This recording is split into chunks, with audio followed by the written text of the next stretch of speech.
Welcome back to Chris and Retro. I was reminded today on these videos, I don't often, for new subscribers, you may not be aware of what we're doing on the channel here, but this channel is a retrospective look at, areas of concern in your high risk living and, avoidable problems and avoidable collapses. At the same time, we're talking about the hope and light and options that you can find when things have fallen apart and your world seems like so dark. What do you do to move forward? Today I had a guest on this channel, and I'll be airing that soon. I've talked about it before, but I had a great interview with Jesse of Jesse on Fire. Now, yes, of course, I want to promote this. I want a lot of people to come in and tune in the channel. But for me, there was more to this conversation than just what you're going to get out of it. So I would have to say this is a very selfish endeavor for me for a lot of reasons. I tell you, in my life recently, and I don't know if you go through these types of seasons, but I absolutely am going through one of these seasons where it seems like anything that I touch is not really having, it's not playing out well, and I start to look at the collective of it. And of course, I'm going to go to the common denominator. What am I doing? Is it something spiritual with me? Is it something physical with me? Am I just not destined for something? And I can easily get wound up with the momentary season, the problems that are going on around me. And I find those things to be easily distracting to what I've committed to do and what I believe I'm called and my purpose to do. And you'll probably even hear language on the show, candidly, where I'll come on at nights and I'll be doing the show and be pretty pumped up, fired up, and motivated. And then other days I come on and I'm really just kind of sharing with you my space and where I'm at with my head. And really, I get to do that on this channel, and I'm thankful I do, because I want you to understand that the truth is I'm not a character on here. I think a lot of times in YouTube land, we do decide that we're going to do a shtick, so to speak, and try to draw in, and we get into all this, trolling and nonsense and picking beefs and fights and whatever to get attention. I want this channel to grow and I want it to be wildly successful. But what I do want to be on here is the real Chris, because I get to be the same Chris everywhere. Before the subject matter that we're talking about here, oftentimes it's subject that strikes close to home. Well, I'm excited to get that other interview too, and it'll be coming to you shortly. But for tonight, I want to kind of reflect on the conversation, because it just really reminded me of something that I wanted to make sure I conveyed to you all, and that is the incredible importance of being around like-minded people. And what I mean by like-minded people, I'm not saying be part of some cult or, not be open-minded about change. What I mean is when you're trying to overcome extraordinary things, if you're trying to make an incredible comeback, or if you're just in a super dark place and you can't figure out what to do with it, it's I think immeasurably beneficial to be around somebody that's been down that road and walked that path. I am a huge fan of recovery peer advocates in the recovery journey. I'm a massive fan. If they act ethically, morally, and consistent with what the guidelines are, and I'm not doing that as a, it's not a get out of jail free for me to say that. What I just really believe is I think it gets diluted when the intentions get sideways. The peer programs are absolutely phenomenal, though, and that's kind of what we're looking for when we're trying to get out of rough situations or even trying to perform at a higher level. I'm going to share with you one of the things that just made me probably more angry than as I go through this video here. It made me angry, but it also drove me, and it isn't the only thing that drove me, to better days, but it is a thing that drove me to better days. And I'll share that with you here shortly. But, there are motivators as we go through that cause us to make certain decisions. I've mentioned on this show about, sorry, I just erroneously shared with you the information. I mentioned with you on the show about the notion of I will versus I want to. I will it has a completely different connotation. Our mindset changes when that is what we are, what we will do. And speaking with Jesse today, one of the things we talked about is like his commitment, and he has a very powerful story that's on there. But one of the things he talked about, and this is where I was just like 100% co-signed and got a lot out of that show just for me. If nothing ever comes with that episode, I got so much out of it for me, because I was reminded of one thing. He made this comment. He said he bled all over it. This was what he was going to be. If he failed, he failed. If he survived, he survived. But this is where he was headed. And man, can I sign up for that message? And the reason I can is because I know it is the breath of life for us when we're trying to overcome tremendous things. Now, I like to spread this message out and talk about high performance and things along those lines. But for this message, please, I'm going to say this directly to those struggling with addiction that actually want to get better. This one is for me to you. If you actually want to get better, you must take on this attitude. Your mindset must be that says, I am going to go and I am going to do this, and nothing is going to get in my way. I believe that. If I believe nothing else that's gone on in my life, I believe that. If nothing else had gone in my life well, I'm evidence of that working to get me to a place where I actually have better choices, more choices, bigger problems in some respects, some things that I really wasn't prepared for. You know, I kind of sort of expect a little easier time when in fact I'm actually asked to do more. I'm called to do more, and I should have expected that all along. And on top of it, I should expect the antagonist to be more, and I should expect challenges to be bigger. And I need to overcome those too with this new stage. But for the specific addiction journey, you must have that attitude with such a tenacity. It's almost your enemy that you're going to go to anything to run through it. I'm going to share with you something I just started to share with you. I will pop that up to you this time. Now, there was a driver of mine, one of the drivers. Now, I was already starting to try my journey here, and I'd got myself somewhat stable. And I believe I was on the other side of my last incarceration. I was, because I was on the last side of, I was actually in an apartment that was my first like home back in terms of getting my life back together. Now this picture right here, the only reason I'm sharing this, that's not, I didn't walk with that pink umbrella, and those are not my boots. But what I want to picture is generally the snowstorm that I'm going to describe for you. That's not a real bad snowstorm in Western New York. It's certainly not what they've seen in Buffalo. By the way, there's some really nasty pictures on here that'll make you feel cold just looking at them. But this picture right here it describes the day that I'm talking about. Probably not quite as much snow on the ground, but it was close to that. Now, at that season of my life, I walked. I had on my phone. I made sure that I did like a GPS tracker thing just to see how far I was walking, and I'd walk anywhere between 120 and 160 miles a month to get to where I had to go because I had no transportation. I wasn't able to drive, and I was I had several jobs, and I was really committed to my recovery and others. And one of those jobs I had was actually a peer advocate. And boy, I'm so thankful for that season. But as I was walking through there, I was new. Like I was real green, and not a lot of these jobs had come on yet. I don't think I was actually the peer yet. Probably at this time I wasn't, but I was in the 12-step community, and I was known in that community, but I was new enough that I was known more for my problems than I was for my not problems. Like I was new enough in those programs that they've seen me show up at meetings smelling like alcohol, and they've also seen me show up at meetings firmly committed to doing better. And that's not uncommon, man. When we're trying to get better, there's a little bit of vacillating back and forth, and sometimes you show up to a meeting smelling like the bar that you're trying to run away from. And I've had those meetings, and those people in those rooms have seen it.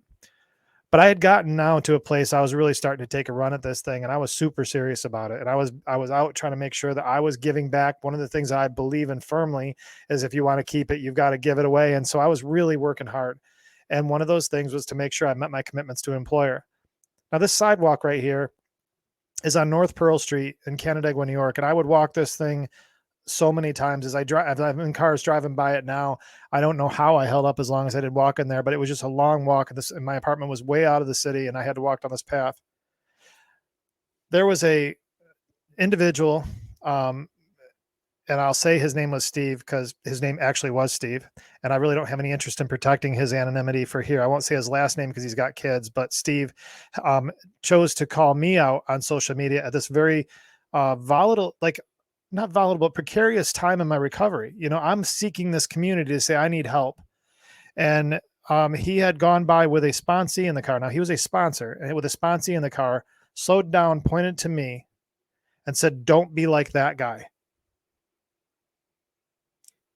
That's what he said. And so I would have never known that conversation existed until he went on to a community page for our community recovery group and reiterated the story about me. Now, this show is not about going after Steve, because I think how Steve's life has played out since then, it took care of itself. For me, that was a motivator when I saw that. I'm going to go back to this whole idea of bleed all over it, and I will. And I got a lot of things in my life, my kids, everything else. Those are all real reasons to motivate me. But if you want to pull the fire out of my soul, mock me when I've already made a decision to go forward. Now, why am I calling this out? Am I here to, I'll tell you why I'm calling it out. I'm not getting all these side trails. The reason I'm calling it out is because you and your recovery are going to have Steves that are going to pull up to you, and they're going to mock you. And if you're not serious about this, you might think you're a loser, and I thought I was a loser. You might think that, you'll never get better, and that you'll always be that guy, and you'll always be labeled this way. And you know what? That's entirely possible. In certain communities, you could be. I had somebody very close to me tell me that what other people think of me is none of my damn business. And I'm so glad that he said that. My recovery from that street to this day was because I said I will go forward.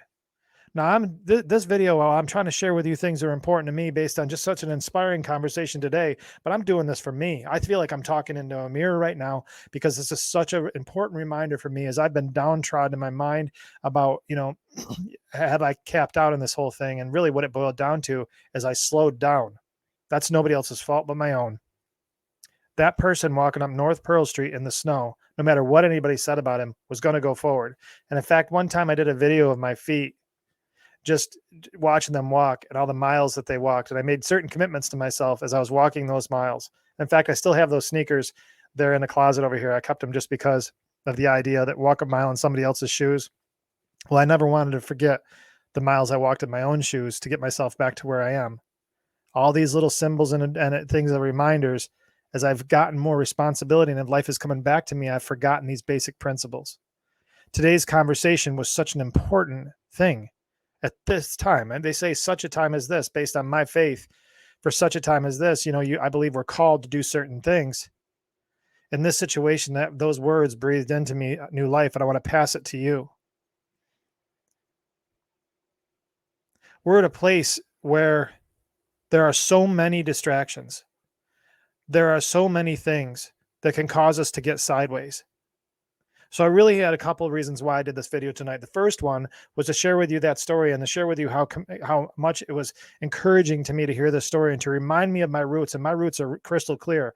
I'm going to war with every single thing they said I couldn't have because I choose to take my life back, and I want to be the vehicle for good things for my family and make sure that I'm a pathfinder for them and a trailblazer so that they don't have to have the experiences I did, and that they can be every single thing that they were born to be. Now, will I be successful in that? I'm going to do everything in my power to make sure that happens. There's a lot of puts and takes to all of it. I understand that, but it doesn't change my effort and my will. The second part of this thing I wanted to discuss is the nature and the importance of surrounding yourself and being exposed to people that you think that are like-minded on a similar journey. Now, Jesse and I are not on the same journey. Yes, we both have YouTube channels. His is vastly bigger than mine. I would say he is absolutely a star in that space, and not just because of his volume, but just because of what he actually does. His work ethic is tenacious and awesome, but we also are connected, more importantly, about what life looks like and how do you deal with it. I can look him in the eye, and I can look others like him in the eye that don't have YouTube channels, and recognize that they have the grit and the will, and I co-sign and I respect that message as somebody that I can relate to on their journey. Now, you might not relate to my approach on things, and I find that to be perfectly acceptable. But get around people that have had success that you do relate to. Surround yourself with people that will give you coaching messages that are beneficial to you, that you hear, not just listen to. For me, if somebody came across to me and they had a message of hope and help, and that was the thing that got them to better days, that would be great for them. But if it's all, well, you feel this or crystal this or, colors this or smell odor this or CBD oil that, look, I'm glad that worked for them. It's just not my cup of tea. But if I get with somebody that just said, I respect somebody with a backbone, and that's their opinion. If I'm around somebody that said, look, that was tough, I didn't like how it felt, but I just got through it because I knew I had something more in me and something more to prove, and it was bigger than I understood. Whew, boy, am I going to sit back in a chair and say, thank you, I'm glad I met you. Thank you, I'm glad I met you, because now I got somebody that's a fellow traveler on the exact same path I'm on. We all, the people that are looking at a more calm and peaceful way, and the more aggressive personalities like my own, we could all find the exact same solution, the exact same endpoint: positive, productive, healthy, healing, giving back people. We could all find that place. I got a friend of mine, Stephanie, she harps on multiple paths of recovery, and she is so right. And this is what it means. It's not just about the medicine you take. It's about the people you surround yourself with that give you coaching advice that you can understand and hear based on where you're at and who you are as a person. There's some great people in recovery that we don't, we do not, we're not a fit, so to speak. It doesn't mean they're bad people. It's just that we won't hear each other in the conversation. This was an important conversation for me today for a lot of reasons. I hope you guys enjoy when the original video comes out. We're doing the editing on it. It'll be out in a couple of weeks here. Unfortunately, we had so much to talk about that about half of the subject matter that we wanted to get into didn't get covered. So I'm hoping that we get back, a second session somewhere down the road. But for tonight, I'd ask you to consider a few things. One is look at who you surround yourself with and consider what are your actual goals. So in January, we have a lot of things that people, we had goals about eating, goals on exercise, goals on dry January with drinking. We've already talked about, we want to rebuild our families. We want to do different things. We want to work less, play more. We got all these things that we say, we have these goals. They're just goals. Now we take the next step and we write them down and we are tenacious with them for a few months. But if we're not surrounding ourselves around people that have successfully completed the things that we're trying for, or at least fellow travelers so that we can bounce ideas off each other as we go, my argument on that is that we won't be successful. I know for me that if I isolate, I fail. If I isolate, I will fail. But I also can't surround myself with toxic people, and I can't surround myself with people that I don't necessarily communicate well with. And that's your responsibility for you too as well. The other thing I would ask you is to make sure that whatever lessons that you have learned in your life, you're giving back. On this show, we retrospectively look at what we've learned and we share it with others so they can avoid problems and rebuild from problems. There is hope and there is light, and you don't have to have everything fall apart to know that that's true. And you could also be in stages like I've been at, confused and neutral and not understanding why things aren't exactly going as I had planned them to be. I know the tools to get through that. I know to accept it as it is and work with what I've got to work with. There's a lot I've got control over. And sometimes it's just sitting down and having a conversation with somebody that is a fellow traveler. Look at them in the eye and have a hard time asking questions in an interview because you're soaking it up and saying, yep, I hear you. I hear you. I hear you loud and clear. Thank you for breathing that life into me. And so now I get on a video tonight with you and I want to breathe that life back into you. You'll find very little in my life that I'm even more passionate about than this, other than my children. I could do a whole video about my children to be equally passionate about, but I'm telling you right now, there is a spiritual component to my resurrection, and there was a physical component of my resurrection, and they were all born of the exact same thing, an uncompromising tenacity that said, I will go forward. If you want what I've got, or if you want what other people that you respect have got, if you want the results they've achieved, it's available to you. Go to any length to get it. Understand how they got there. Understand how others got there. Find a path that works for you and do not stop. Because there'll be plenty of options to quit. There'll be plenty of days you don't feel like it. Those are the days when I want to becomes I will when you move forward. Guys, I really appreciate you tuning in. Please like and subscribe. Subscriptions mean the world to us as YouTube content creators. I've learned from friends on here, we're not asking you to pay for a thing, but subscriptions do. We consider that the toll, so to speak. I mean, we do put effort into this. We care about the messaging we give. So please make sure you like, subscribe, and comment. It's very helpful to me on the channel. And I look forward to talking to you guys here in the real near future. Keep an eye open for channels coming up here. Interviews coming up and additional content as we move forward. I've got some goals for 2023 that I plan to execute on, and I hope that it comes across in a way that's beneficial for you as well. Until we talk again, stay productive and stay out of trouble.